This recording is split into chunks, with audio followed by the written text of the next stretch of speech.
My name is Arif Kisana. I live in Stockholm, Sweden since 1995. I live here with my family. I have two kids. Even I have a grandchild.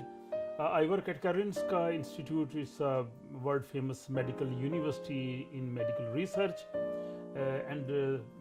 Medical research is my profession and writing is my passion. So I am taking both side by side, and I love my profession and I like also writing.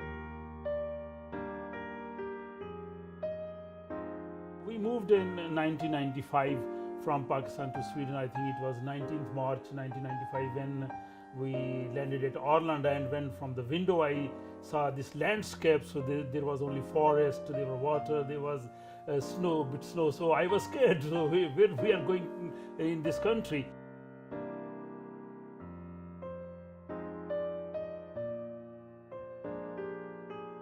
I had a different type of feelings when we came here, but we thought Sweden is a very good country, it's a democratic country. They are the pioneer of the human rights, and the society is working well. It's a very advanced country. So I think I don't know how and why I decided to come to Sweden, but it happened, and we are happy here. We are living here more than 2 decades.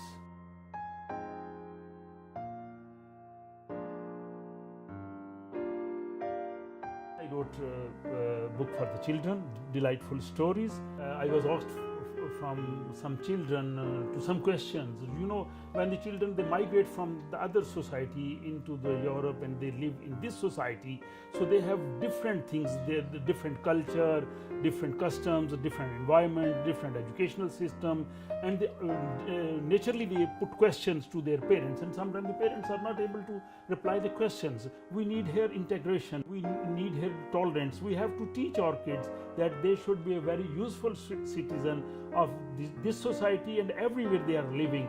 So my task in front of me is to write in the different topics, and I get the questions from the children. So the characters of this book, they are the living characters. So they give me the questions, they give me the ideas, they give me the problems, they give me the suggestions, the ideas, and I going to write them in some story in some interesting way.